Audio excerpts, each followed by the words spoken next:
Tonight, President Trump and Elon Musk sharing the spotlight at the first cabinet meeting. Elon Musk on defense over his federal job cuts as a new directive calls for sweeping layoffs. Plus, what the president revealed about that minerals deal with Ukraine. His meeting with President Zelenskyy now officially set, and what he said for the first time about Russia and a potential peace deal. Also tonight, growing outrage over an AI video shared by President Trump. The video depicting Gaza transformed into a lavish resort city with a golden statue of Trump. Our teams are in the Gaza Strip as Palestinians react to the video. The surging measles outbreak in Texas turning deadly. The new details about the fatal case and the warning to parents tonight. The subject of the hit serial podcast, Adnan Syed, back in court following a major loss in his fight to stay out of prison. Lester Holt sitting down exclusively with Baltimore's state attorney about that stunning decision. And tonight, one of Adnan's closest friends joining Top Story, how she's reacting.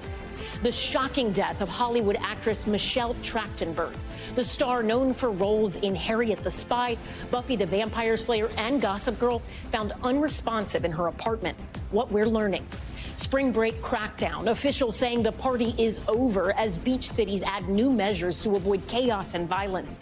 We speak with a bar owner who says he's been cut off from making a real profit. And countdown to moon launch. The SpaceX rocket carrying a lunar lander just minutes from takeoff will bring you to the launch pad. Plus, the alarming new prediction as egg prices skyrocket. How much more money you could be shelling out. Top Story starts right now.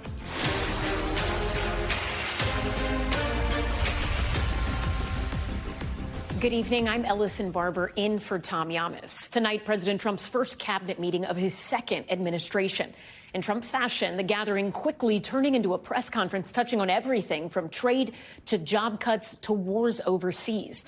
The roundtable featuring his newly confirmed secretaries as well as tech billionaire Elon Musk. Musk front and center addressing the backlash over Doge's efforts to cut the federal workforce.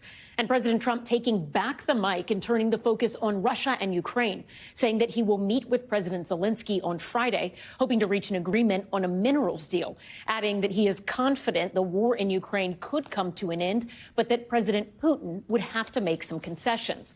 And the president also expanding on his new idea for a path to citizenship, offering a gold card visa at the price of $5 million.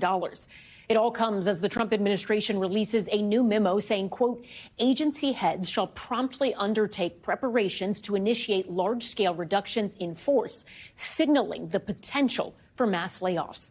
NBC News senior White House correspondent Garrett Haake starts us off tonight.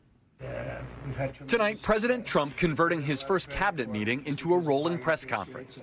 Illegal border crossings have plummeted. Touting progress. We're cutting down the size of government. We have to. We're bloated. We're sloppy. We have a lot of people that aren't doing their job. And immediately turning the spotlight not on a cabinet member, but on Elon Musk, head of his Department of Government Efficiency, to defend his controversial directive that all federal workers email a list of 5 accomplishments from last week or face termination. I think that email perhaps was best interpreted as a performance review, but actually it was a pulse check review. If you have a pulse into your neurons, you can reply to an email. This is, I think not a high bar. Musk was surrounded by several cabinet members who had pushed back on his order and instructed employees not to respond. Musk insisting that was fine. We're going to send another email. But our goal is not to be capricious or unfair. The email could simply be, what I'm working on is too sensitive or classified to describe. Like literally just that would be sufficient. The president publicly backing Musk. Elon, let the cabinet speak just for a second. Anybody unhappy with Elon?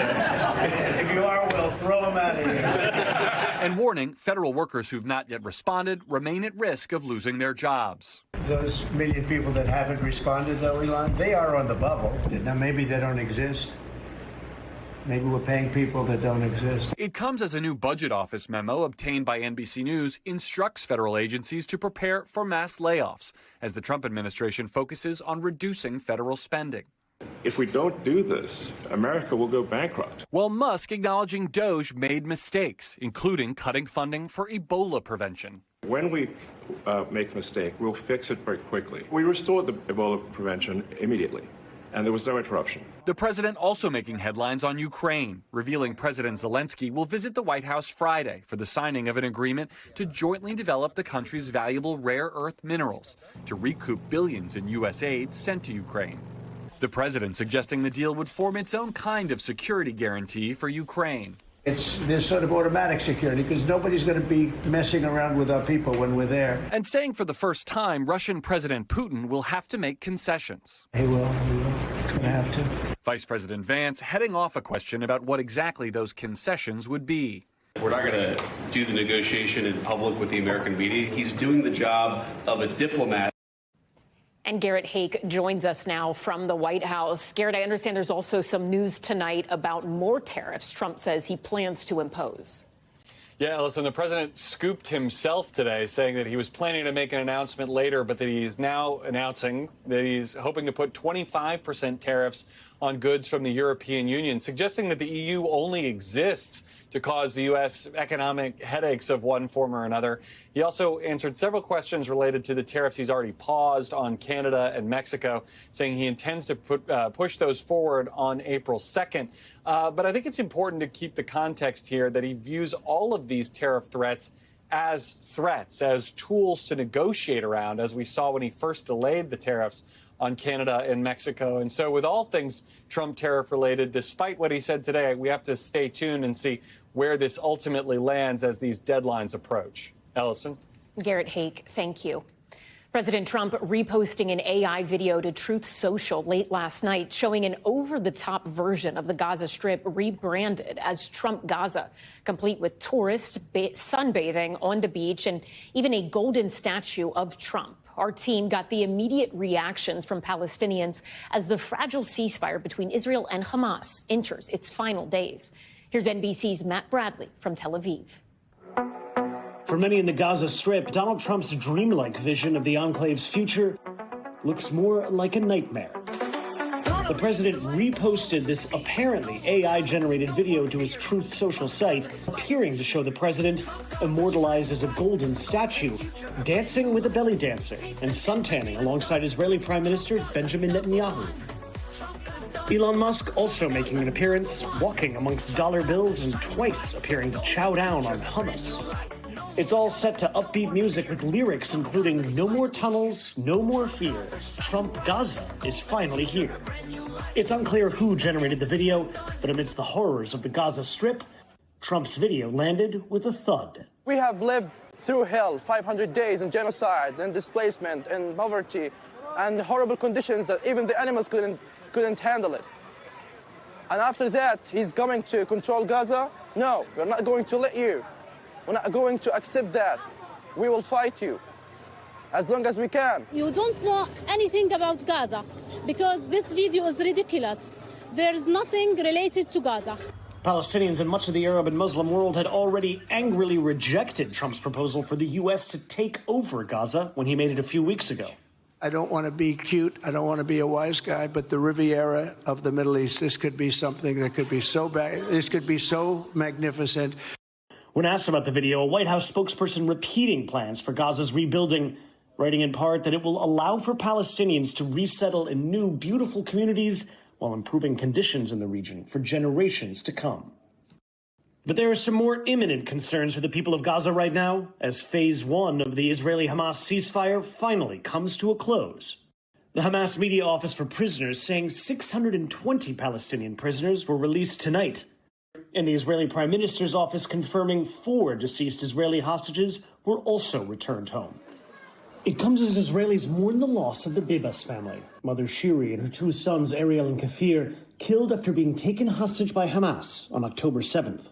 Israeli officials say tens of thousands lined the streets for a lengthy funeral cortege that traveled almost half the length of Israel today, ending near the kibbutz where the family was kidnapped. The husband and father of the Bezos family, who was just released last month, delivering a tearful eulogy, saying in part, "Shiri, I'm sorry I couldn't protect you all. If only I had known what would happen, I wouldn't have fired." And Ellison, well, tonight's exchange seems to rescue the first phase of this very tenuous truce between Hamas and the Israelis. The big test is going to be coming after the weekend. There have been no apparent efforts to negotiate a move from the first phase into the second phase, which would see a more permanent peace in the Gaza Strip and eventually the full withdrawal of Israeli troops from Gaza. Like I said, there's been no real movements in that direction, so the rest of this peace treaty is still up in the air. Ellison? Matt Bradley, thank you. Back here at home to the growing measles outbreak that has now turned deadly. Health officials in Texas say an unvaccinated child has died as more than 120 people have been sickened in that state. Nearly all of those cases, children. NBC's Priscilla Thompson is there on the ground with the details. A fast-moving measles outbreak turning deadly in Texas. Health officials in Lubbock confirming an unvaccinated school-aged child has died. We are now seeing a very serious consequence of what happens when we have measles in our community. Sending shockwaves through West Texas, especially among those like Ben Ham, whose 18-month-old foster daughter is immunocompromised. If she's around a cold, any type of sniffles, and she's not protected, she could be in the ICU tonight. What's that? Ham earlied up her second dose of the measles vaccine, as cases in Texas climbed to at least 124, with 18 patients hospitalized, officials say. Almost all babies and children who are unvaccinated or awaiting their second dose. HHS Secretary Robert F. Kennedy Jr., a vaccine skeptic, responding to the outbreak for the first time today. We put out a post on it yesterday, and we're going to continue to follow it. It's not unusual. We have measles outbreaks every year. Dr. Anna Montanez is on the front lines in Lubbock. She says while cases occur annually, she hasn't seen them this widespread. Do we get it in patches every year? Maybe that is true, but it is in areas where there is no vaccination. There's low vaccination rates, if you will. Measles cases have been reported in 8 states, including 9 in neighboring New Mexico. Officials have not said they're connected. Experts say those born before 1957 likely have natural immunity because of how widespread the disease was. But those vaccinated between 1957 and 89, before a live virus was used or when only one shot was given, might consider a booster. As tonight, parents here hope this outbreak will soon be over. And Priscilla Thompson joins us now from Lubbock, Texas. Priscilla, you mentioned there the possibility of a booster. Right now, we know this is mostly spreading in children. But for adults who aren't sure or 100% sure whether or not they were vaccinated as kids, what should they do? Yeah, Ellison, and for adults who may have grandkids and that they want to keep safe who aren't able to get vaccinated yet, they can talk to their doctor. Even if you're not able to find those vaccine records from decades ago or still in touch with that doctor from childhood, your current doctor can do a blood test to determine your immunity. And based on that, they may recommend that you're fine, you don't need anything. They could recommend a booster, or they may recommend that you do the 2 series shots, which occur about a month apart. But talking to your doctor can get the ball rolling on that conversation and what exactly you need to protect yourself and your community. Ellison? Important reporting. Priscilla Thompson, thank you. Now to the latest on the Menendez brothers case. California Governor Gavin Newsom ordering a risk assessment should they be released, asking the parole board to determine if they would pose an unreasonable threat to the public. It comes as Newsom weighs a commutation application for the 2 men convicted of killing their parents back in 1989. The governor posting a video on X today explaining the move. There's no guarantee of outcome here. My office conducts dozens and dozens of these clemency reviews on a consistent basis. But this process simply provides more transparency, which I think is important in this case, as well as provides us more due diligence before I make any determination for clemency. For more on this, let's bring in NBC's Liz Kreutz.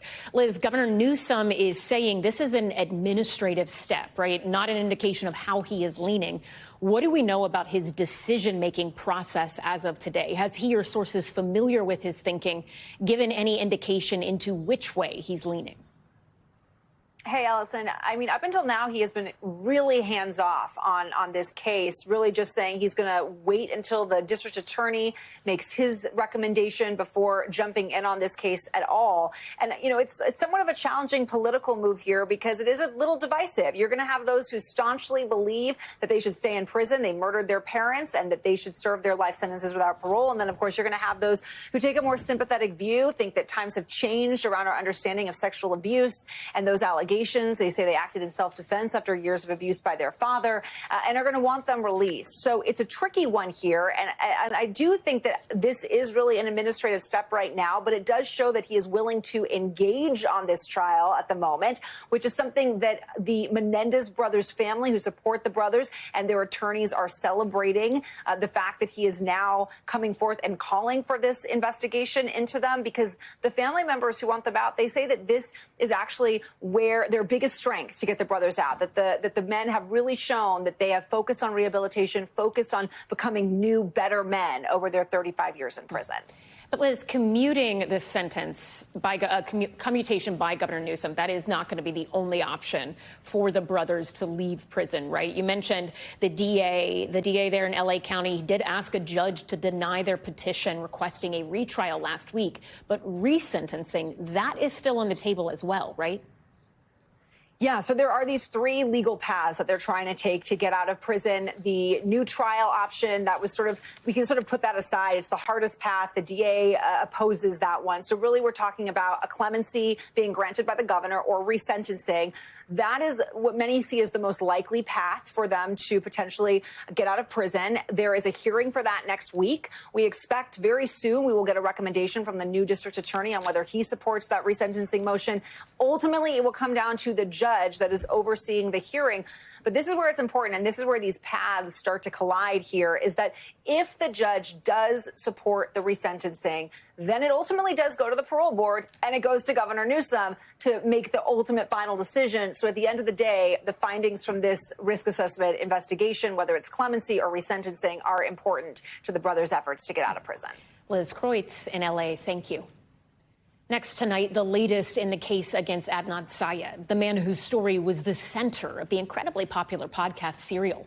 Syed was in court today for a hearing on reducing his sentence, preventing a possible return to prison.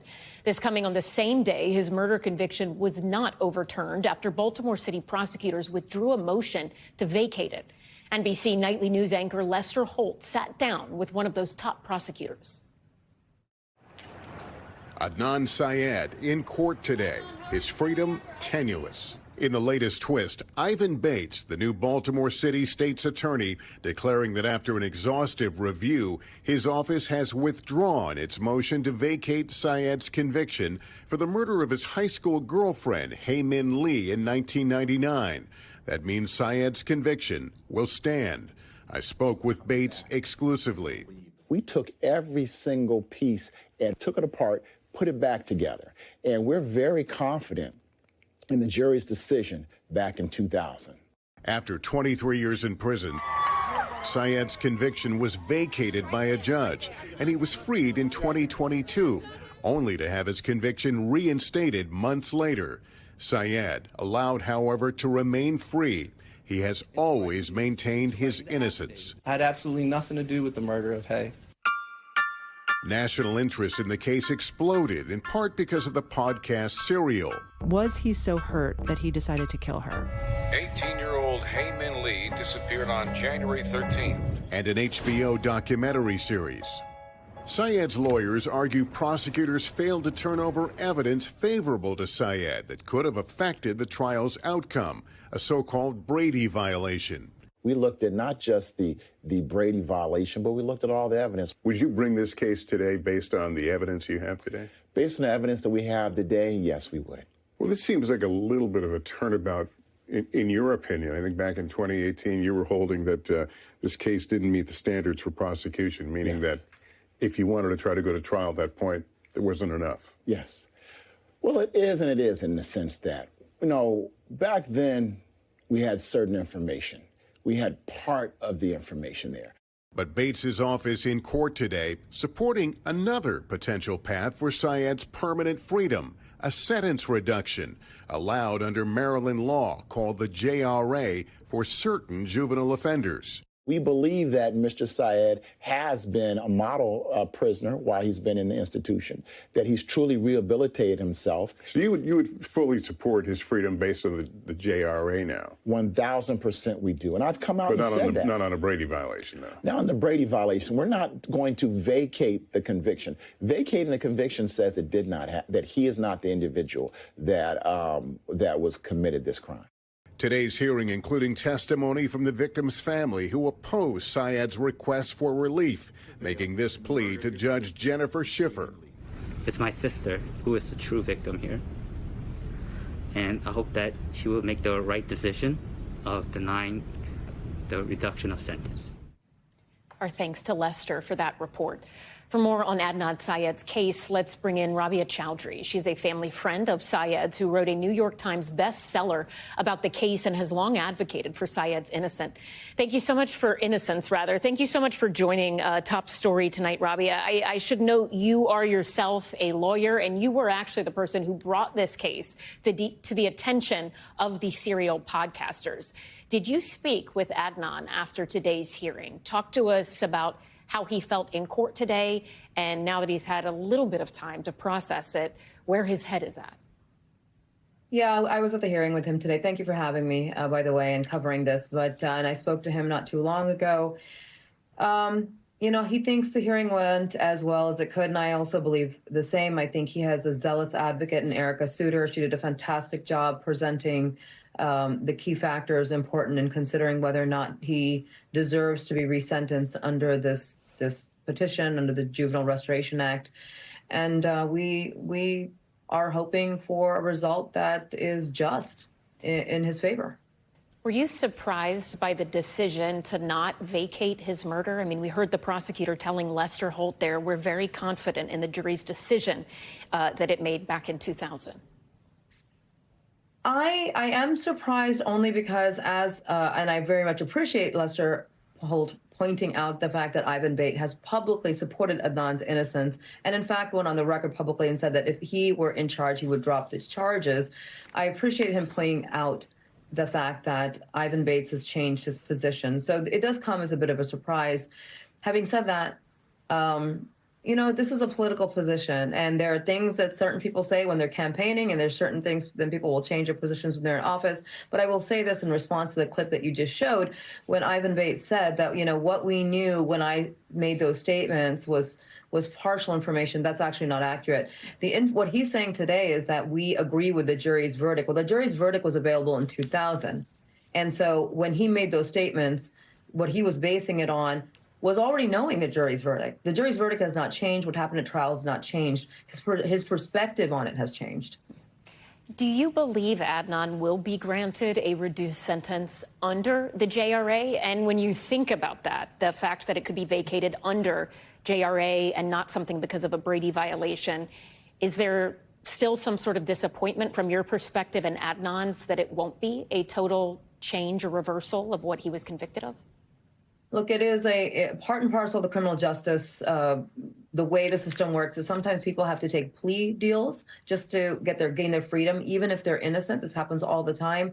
Adnan would not be exonerated. His conviction would not be vacated if he's granted relief under this. He would just be resentenced to time served. The conviction would still stand. And of course, that's a disappointment. What I have always wanted for 26 years working on this case is for him to be fully exonerated. And I also don't believe Haymon Lee gets justice until we catch the killer. My question for Ivan Bates and others is, what about all the outstanding forensic evidence that you and the Baltimore City Police are failing to source? What about the DNA, the hair found on her body, the fingerprints in her car, none of which belong to Adnan, none of which belong to the sole witness that the state's case is based upon? Do you not care who all that forensic evidence belongs to? What about that? Rabia Chowdhury, thank you so much for speaking with us tonight. We really appreciate your time and insights. Thank you. Still ahead tonight, the scare at D.C.'s Reagan Airport. The flight forced to abort its landing to avoid a collision on the runway. What we know about the second near miss in just as many days. plus remembering actress Michelle Trachtenberg. The tributes pouring in for the Harriet the Spy child star after her sudden death.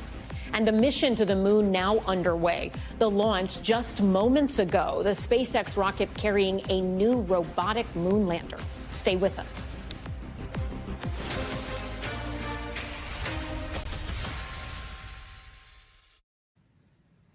We're back now with the latest on those skyrocketing egg prices and a new warning from the Department of Agriculture. Tonight, the USDA predicting the cost of eggs could rise by more than 40% this year alone. Right now, the price of eggs is already at a record high. In January, the average cost of a dozen grade A large eggs was $4.95 nationwide, about double from a year ago. But some parts of the country, including here in New York, seeing prices close to $8 or $10 a dozen. The growing bird flu outbreak is to blame. For more on this, we're joined by NBC's Erin McLaughlin. Erin, the Trump administration announcing that they have a new strategy to try and combat bird flu and hopefully do something about these egg prices. What do we know? Yeah, that's right. The Agriculture Secretary Brooke Rollins in an op-ed in the Wall Street Journal this morning outlining sort of this five-pronged strategy. I believe we have a full screen sort of outlining the approach.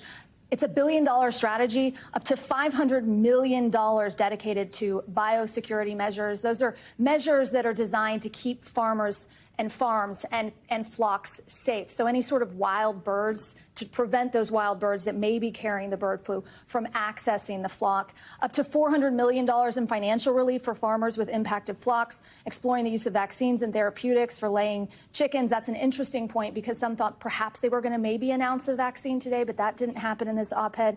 Removing regulatory burdens on egg producers and considering temporary import options. But, you know, speaking to experts, and they're telling me that this is sort of a vague strategy at this point. They're waiting for more specifics on each of these points. So when you're talking to people who know the industry so well, do they think consumers should expect for prices to get worse before we see some sort of improvement? Well, you know, the USDA dropped that report this very same week that the strategy is being announced, saying that they expect egg prices to go up more than 40% this year alone. So this crisis is not going anywhere. It's interesting. One of the points in the strategy is importing eggs, looking at importing options, temporary importing measures. But this expert was telling me that the problem with that is the bird flu is not isolated to the United States. There's bird flu in other countries, infecting flocks all around the world. So this is a global scramble, if you will, for eggs. So where are they going to get those eggs to import into this country? It's one of the many outstanding questions. Erin McLaughlin, thank you. Now to the sudden death of actor Michelle Trachtenberg. Family and friends of the 39-year-old, known for her iconic roles on shows like Gossip Girl and Buffy the Vampire Slayer, mourning her loss after she was found unresponsive in a New York City apartment this morning. NBC's Stephanie Gosk on her life and the investigation into her untimely passing. Michelle Trachtenberg landed roles on the shows that all the kids were watching. Buffy the Vampire Slayer. She was Buffy's sister, Dawn. Then on to Gossip Girl. Trachtenberg played the manipulative and slightly evil Georgina Sparks. I'm not her spy, you idiot. I am her. This morning, NYPD officers discovered the 39-year-old actor unresponsive in a Manhattan apartment. According to police, she was pronounced dead at the scene, and criminality is not suspected. Trachtenberg got her start very young. Yeah, I have the French toast. But it was her role as Harriet the Spy, at just 10 years old, that created a generation of fans. What are you writing? Notes. Can you read them? Can you read this? She starred alongside Rosie O'Donnell. Did you enjoy making the movie? Yes, I loved making the movie. Today, O'Donnell called her death heartbreaking, adding, "I loved her very much. She struggled the last few years. I wish I could have helped." Police say a medical examiner is determining the cause of death, while recent photos on social media had some fans concerned for her health. At one point, Trachtenberg responding, "Fun fact, this is my face, not malnutrition, no problems." Today, the creators of Gossip Girl remembered her talent, turning Georgina Sparks into an iconic fan favorite, adding, "She was also funny and kind, a delight to have on set." Cute. You'd think this was about you. Trachtenberg was a child actor whose fans grew up with her, and tonight are left stunned by her sudden death. Stephanie Gosk, NBC News. And some breaking news to bring you. Just moments ago, that new robotic moon lander launching into space. The spacecraft, known as Athena, marking the second lunar mission for Intuitive Machines. That's a company that made history a year ago by becoming the first private company to successfully land on the moon's surface. But that lander wound up tipping over on its side. So this time, they were hoping to stick the landing. For more on the launch, NBC's Marissa Parra joins us now. Marissa, how is it looking so far, and what do we know about Athena's mission? Hey, Ellison. So everything is looking nominal, which is space world talk for going according to plan. So we now have Athena on the way to the moon, and the main mission of Athena is to search for ice water, and every aspect of Athena's design is for that mission. So you'll look at the design here. You'll see it's about 15 feet tall, built by the Texas-based company Intuitive Machines. It's about the size of a giraffe, by the way, and it's equipped to have tools on board to drill beneath the surface of the moon. So it's headed towards the moon's south pole. In fact, if everything goes according to plan, this is going to land the closest to the moon's south pole than we have ever seen before. It's going to land on a massive flat mountain. And then it has these drilling tools to dig beneath the surface in search for ice water. And this is not easy because the South Pole is not only largely uncharted territory, but there are also massively deep craters. It's very difficult to navigate. So there was a lot of engineering that went into trying to make this a success. But the location and search for ice water is a critical one. They want to not just detect it, but measure it if it does exist. And remember, scientists are hoping that this is going to be a critical resource, not just for the possibility of a lunar habitat, but they also are looking to use ice water as possibly a gas station. So this could be used for rocket fuel to send people not just around the solar system. We're talking about places like Mars, Ellison. So it's supposed to land in about a week on either the 6th or the 7th, hopefully right side up this time. And by the way, I'll point out there are currently 3 lunar landers on their way to the moon as we speak, Ellison. One of them set to land this weekend. So just an incredible feat happening as we speak. All right, we'll check back with you in about a week. Marissa Parra, thank you. When we come back, the shocking road rage incident caught on camera. A man wielding an axe shattering the windshield and windows of another car. The moments leading up to that scary scene.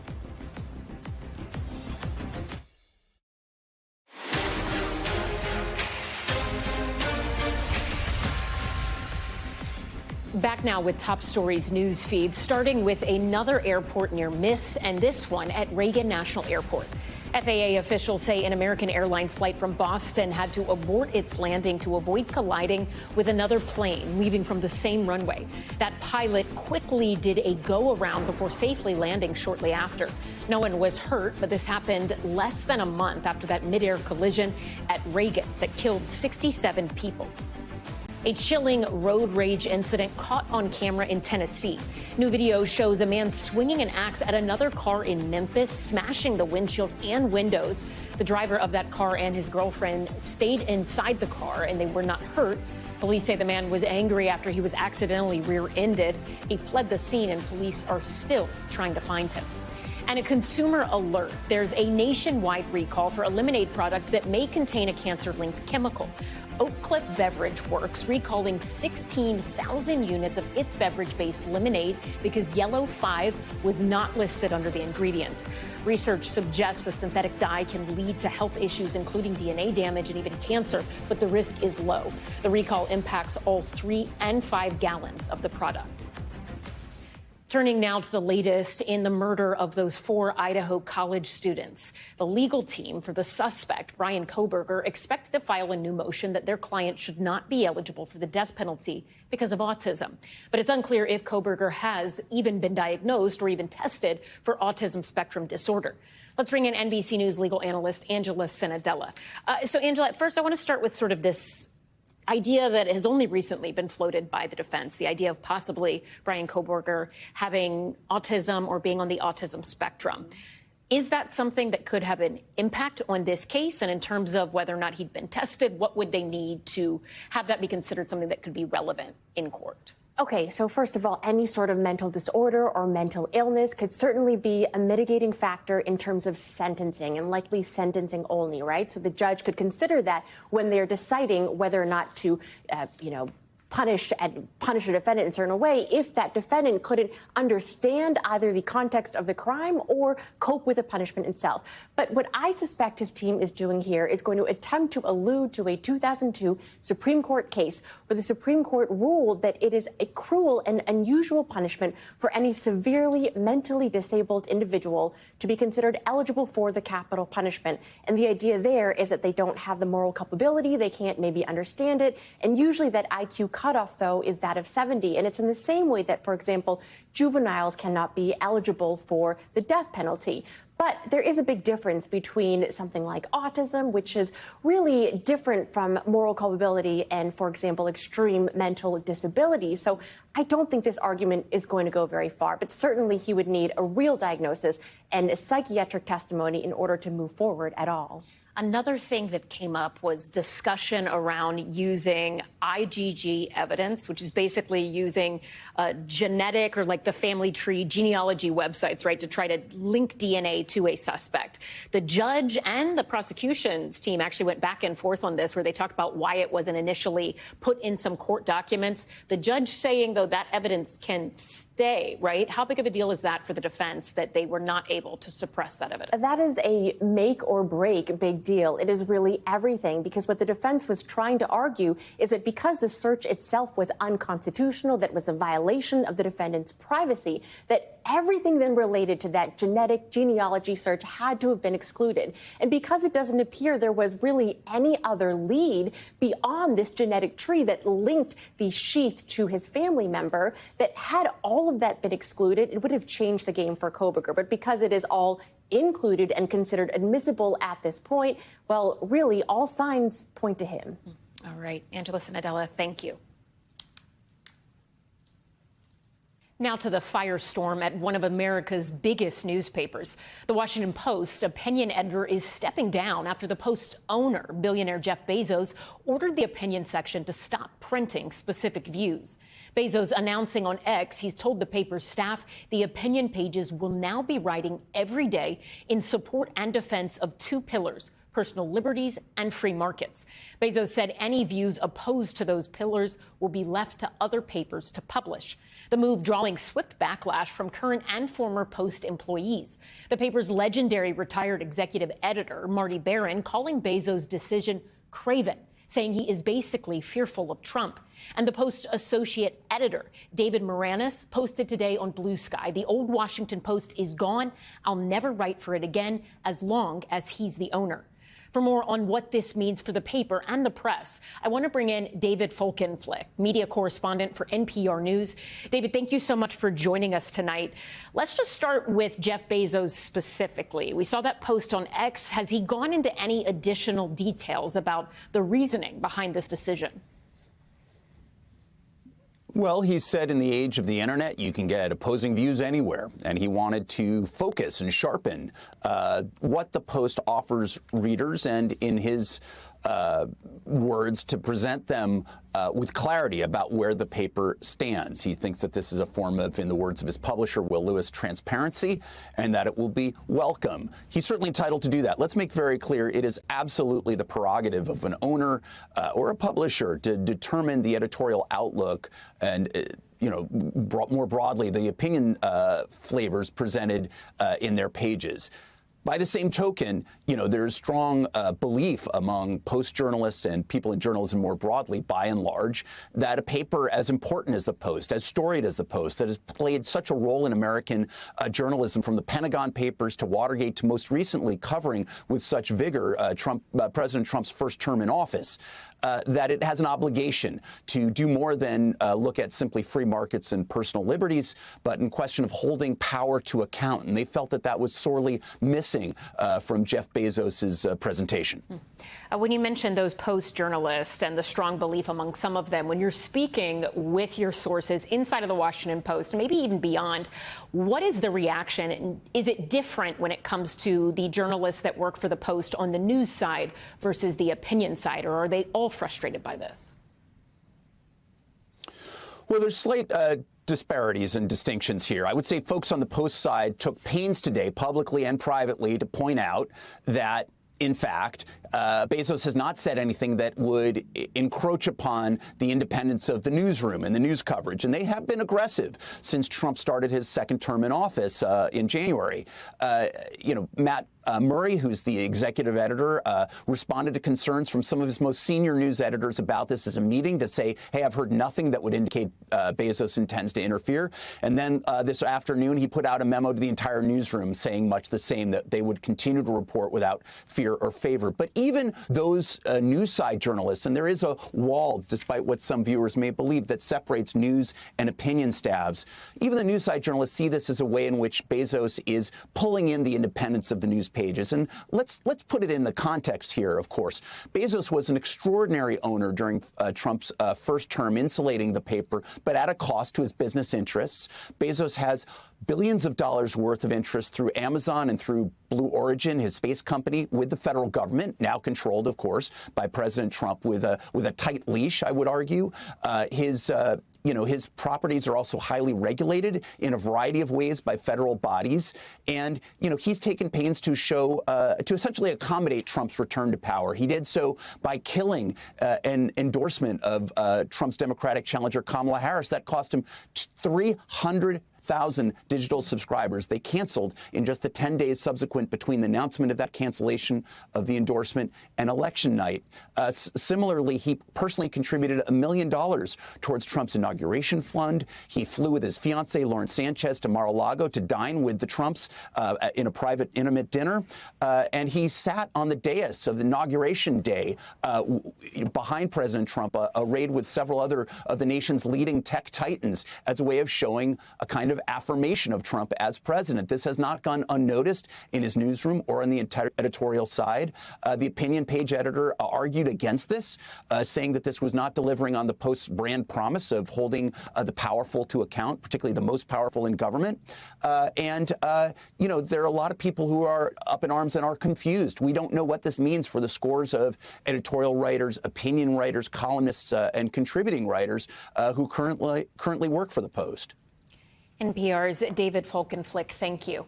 Just ahead, the spring break crackdown, the new restrictions in cities like Miami to curtail violence at popular beach destinations. But do the measures hurt businesses who rely on that annual surge in sales? We'll explain.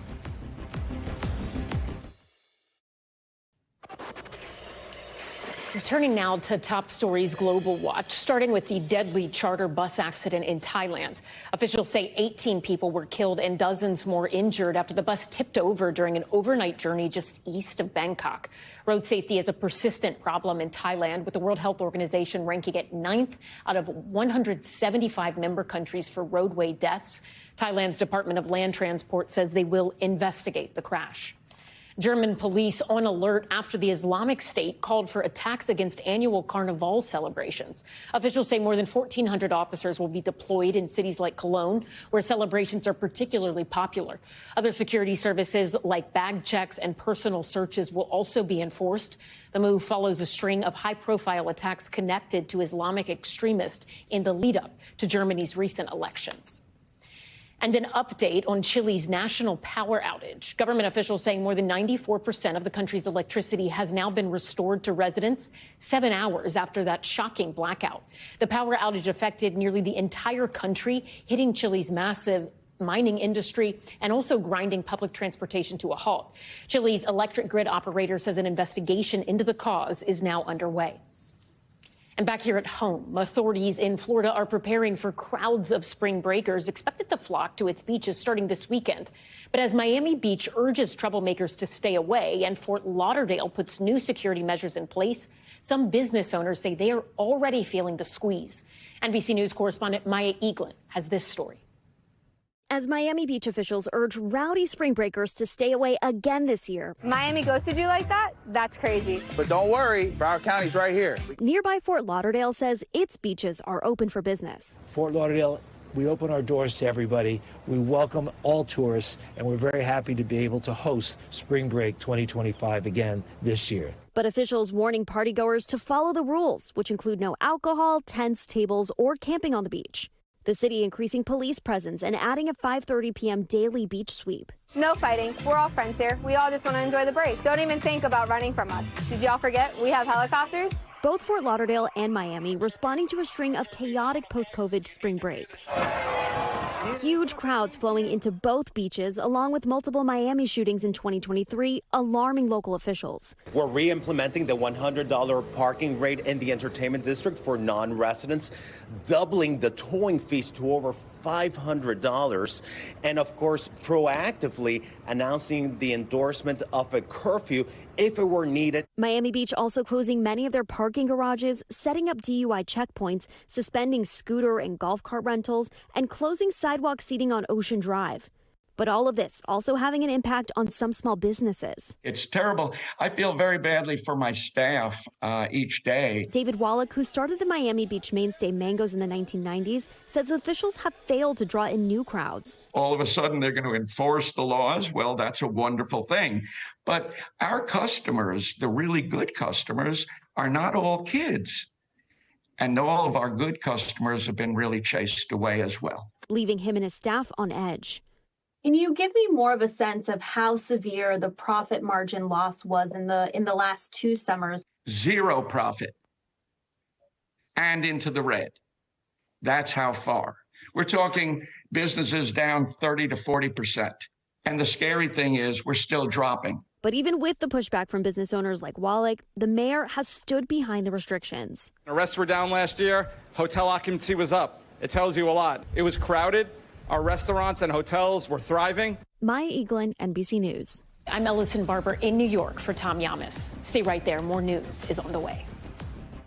Thanks for watching. Stay updated about breaking news and top stories on the NBC News app or follow us on social media.